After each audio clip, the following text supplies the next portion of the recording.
say something as well. Are you happy?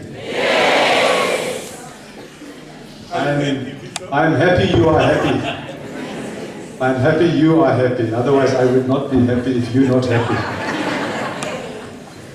I think really everything has been said. The thanks to all the people involved. And of course there are many people that we do not even know for the training, which takes a long time.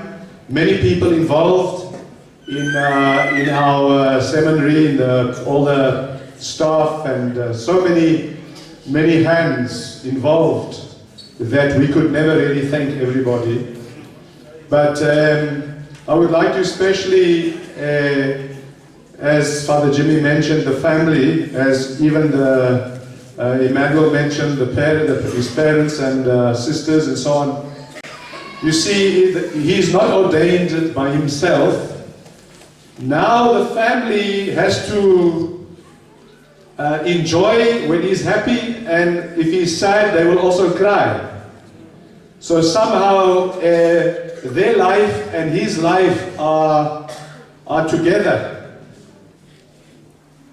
Sometimes we think that the deacon now, or the priest, is now separate from the family, but the family is very important, because it's a bit like, like the family that in our own families, if someone is doing good, we are happy. If someone does bad in our family, we are sad.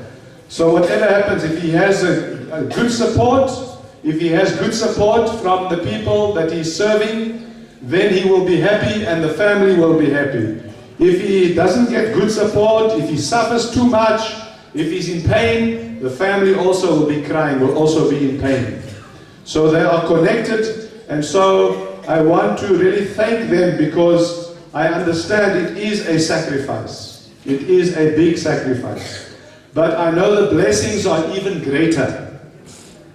Like Abraham, he sacrificed Isaac, his only son. But Abraham received even bigger blessings. Sometimes the sacrifice we make today brings much bigger blessings tomorrow. But if we want everything today nice, if we don't make a sacrifice now, then tomorrow sometimes is not so nice. So I thank you very much, and I will always pray for you, as I do always pray for the priests, I always pray for those involved in the ministry, because I know it's not easy. Well, I suppose there's going to be, we are very few local diocesan priests, and he will soon, after a few months, maybe, we don't know, but maybe beginning of next year or end of this year, we don't know, but it's up to him also to ask. But at the moment, he will be staying with Father Martin Mugoro there in Olifants River, there where Father Andrew is.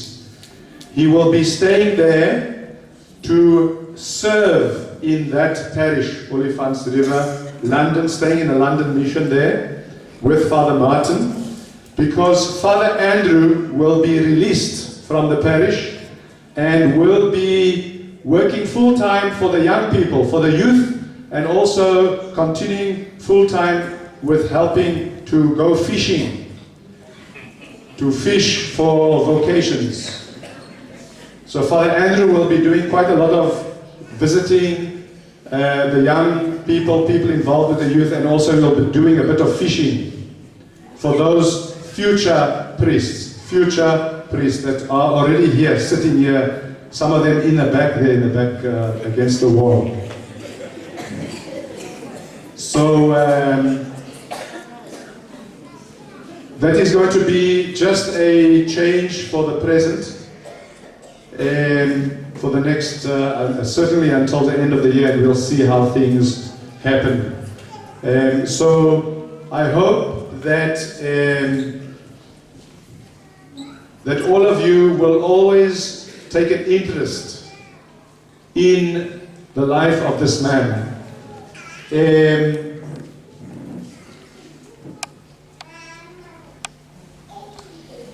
He needs your affirmation. He needs to be encouraged. And I know sometimes there are some young girls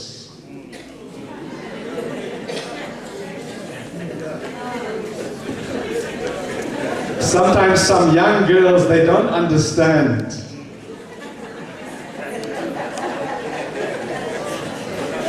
You know, they don't understand, and they, instead of encouraging him, they will tempt him. Instead of saying you made a good decision to become a priest, they will say, why are you so...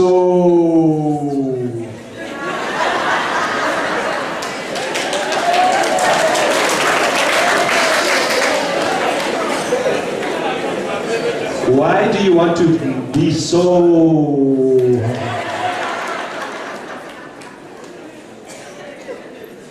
I hope there are not many of you like that, but it's what I'm asking is that you help him. Don't tempt him. There is enough temptation in the world. You don't have to add in the church to this temptation.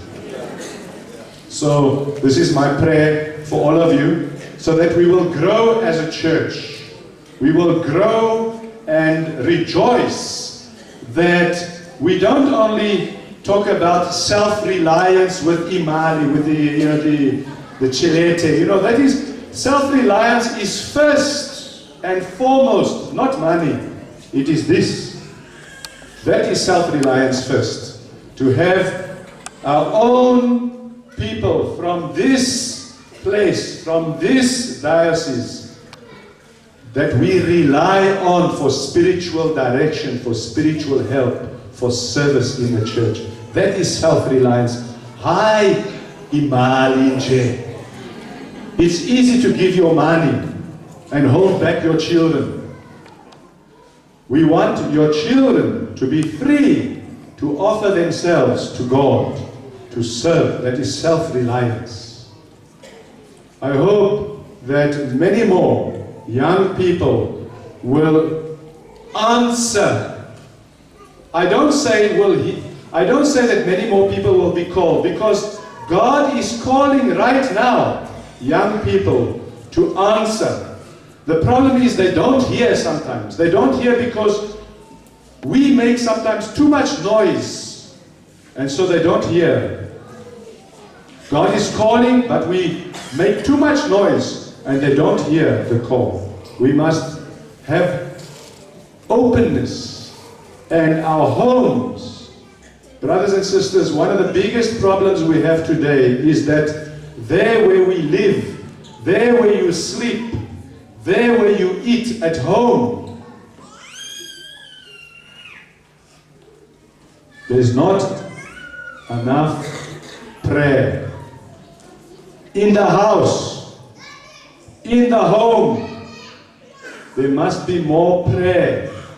Not just in church, in the home, in the house. What you do in church is what you must be doing in the house. Because if you are not praying in the house, if the father does not pray with his children, and the mother does not pray with their children, if the children do not pray with their parents, then they will not hear the call. God is calling, but they will not hear because there's too much noise in the house. Too much noise. Too much TV. Too much kwaito. Too much jiga-majiga. And so they don't hear the call. So I pray that you will encourage. Do not tempt, but encourage. Make him stronger. One day he could become the Pope.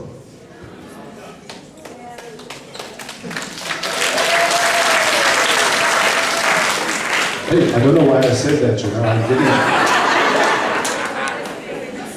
But it is possible. It is possible.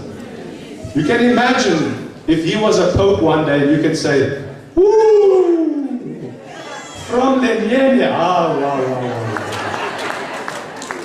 But this is the dignity that he has. This is the dignity he has. It's a dignity we all have, which he is symbolizing, which he is showing. So please, brothers and sisters, encourage, do not tempt. Do not tempt. Encourage, do not tempt. If you want to tempt, go to the other priests. They're the ZCC priests. Go to them, not to ours. If you want to do something wrong, don't do it in this church. Go it in another church. But leave our priests alone. They need encouragement. They need support. They need your real love and understanding. So thank you very much, Baba. Muruaga, thank you very much for all that you've done for him, for bringing him into this life, and also for raising him in the Church of Jesus Christ. Thank you very much.